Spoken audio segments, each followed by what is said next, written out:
Pa never had much compassion for the lazy, or those who squandered their means and then never had enough for the necessities. But for those who were genuinely in need, his heart was as big as all outdoors. It was from him that I learned the greatest joy in life comes from giving, not from receiving. It was Christmas Eve, 1881. I was 15 years old and feeling like the world had caved in on me because there just hadn't been enough money to buy me the rifle I wanted for Christmas. We did the chores early that night for some reason. I just figured Pa wanted a little extra time so he could read in the Bible. After supper was over, I took my boots off and stretched out in front of the fireplace and waited for Pa to get down the old Bible. I was still feeling sorry for myself, and to be honest, I wasn't in much of a mood to read scriptures. But Pa didn't get the Bible. Instead, he bundled up and went outside. I couldn't figure it out because we had already done all the chores. I didn't worry about it long, though. I was too busy wallowing in self-pity. Soon Pa came back in. It was a cold, clear night, and there was ice in his beard. "Come on, Matt," he said. "Bundle up good, it's cold out tonight." I was really upset then. Not only wasn't I getting the rifle for Christmas, now Pa was dragging me out in the cold and for no earthly reason that I could see. We'd already done all the chores, and I couldn't think of anything else that needed doing, especially not on a night like this. But I knew Pa was not very patient at one dragging one's feet when he told him to do something, so I got up, put my boots on, and got my cap, coat, and mittens. Ma gave me a mysterious smile as I opened the door to leave the house.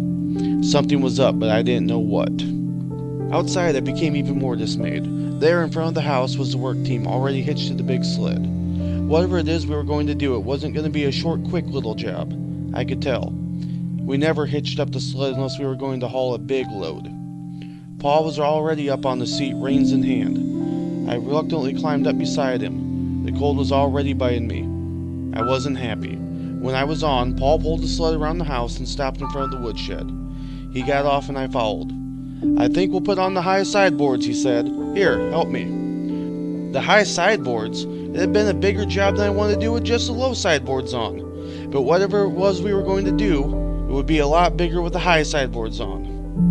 After we'd exchanged the sideboards, Paul went into the woodshed and came out with an armload of wood.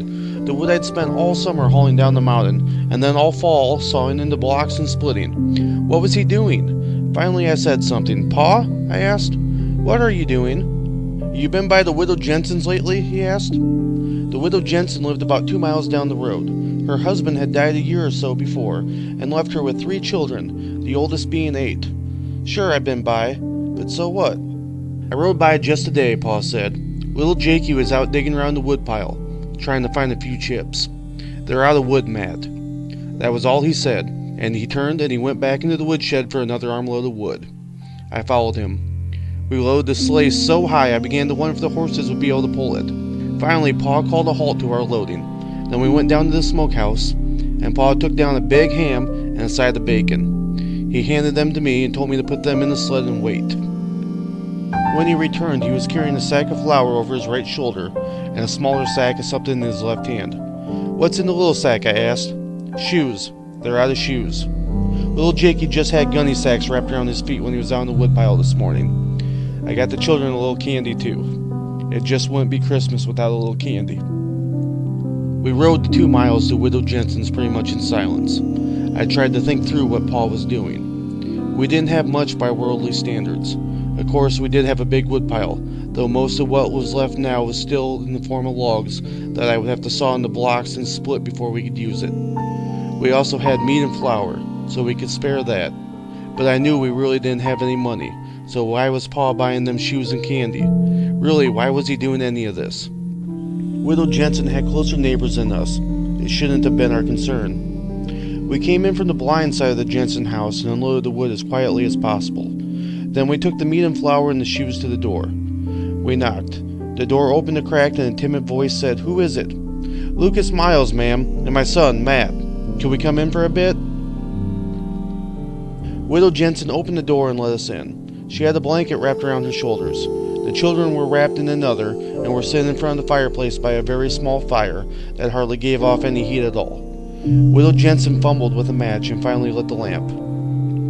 "We brought you a few things, ma'am," Pa said and set down the sack of flour. I put the meat on the table. Then Pa handed her the sack that had the shoes in it. She opened it hesitantly and took the shoes out one pair at a time.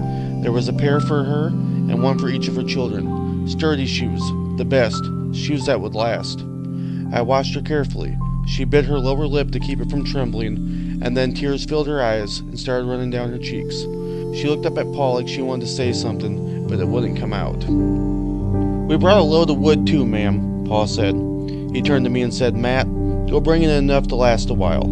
Let's get that fire up to size and heat this place up." I wasn't the same person when I went back out to bring in the wood. I had a big lump in my throat, and as much as I hate to admit it, there were tears in my eyes too. In my mind, I kept seeing those 3 kids huddled around the fireplace, and their mother standing there with tears running down her cheeks with so much gratitude in her heart that she couldn't speak. My heart swelled within me, and a joy that I had never known before filled my soul. I had given at Christmas many times before, but never when it had made so much difference. I could see we were literally saving the lives of these people. I soon had the fire blazing and everyone's spirits soared. The kids started giggling when Paul handed them each a piece of candy, and Widow Jensen looked on with a smile that probably hadn't crossed her face for a long time. She finally turned to us. "God bless you," she said. "I know the Lord sent you. The children and I have been praying that He would send some of His angels to spare us." In spite of myself, the lump returned to my throat, and the tears welled up in my eyes again. I'd never thought of Paul in those exact terms before, but after Widow Jensen mentioned it, I could see that it was probably true. I was sure that a better man than Paul had never walked the earth. I started remembering all the times that he had gone out of the way for Ma and me, and many others. The list seemed endless as I thought on it. Paul insisted that everyone try on the shoes before we left. I was amazed when they all fit, and I wondered how he knew what sizes to get. Then I guessed that if he was on an errand for the Lord would make sure he got the right sizes. Tears were running down Widow Jensen's face again when we stood up to leave. Paul took each of the kids in his big arms and gave them a hug. They clung to him and didn't want us to go. I could see that they missed their Pa, and I was glad I still had mine. At the door, Paul turned to Widow Jensen and said, "The missus wanted me to invite you and the children over for Christmas dinner tomorrow. The turkey will be more than the 3 of us can eat, and a man can get cantankerous if he has to eat turkey for too many meals. We'll be by to get you about 11. It'll be nice to have some little ones around again. Matt here hasn't been little for quite a spell." I was the youngest. My 2 brothers and 2 sisters had all married and had moved away. Widow Jensen nodded and said, "Thank you, Brother Miles. I don't have to say it, but may the Lord bless you. I know for certain that He will." Out on the sled, I felt a warmth that came from deep within, and I didn't even notice the cold. When we had gone a ways, Paul turned to me and said, "Matt, I want you to know something. Your Ma and me have been tucking a little money away here and there all year, so we could buy that rifle for you. But we didn't have quite enough. Then yesterday a man who owed me a little money from years back came by to make things square. Your Ma and me were really excited, thinking that now we could get you that rifle, and I started into town this morning just to do that. But on the way I saw little Jakey out scratching the woodpile with his feet wrapped in those gunny sacks, and I knew what I had to do. Son, I spent the money for shoes and a little candy for those children. I hope you understand." I understood, and my eyes became wet with tears again. I understood very well, and I was so glad Paul had done it. Now the rifle seemed very low on my list of priorities. Paul had given me a lot more. He had given me the look on the Widow Jensen's face, and the radiant smiles of her 3 children. For the rest of my life, whenever I saw any of the Jensens, or split a block of wood, I remembered, and remembering brought back that same joy I felt riding home beside Paul that night. Paul had given me much more than a rifle that night. He had given me the best Christmas of my life.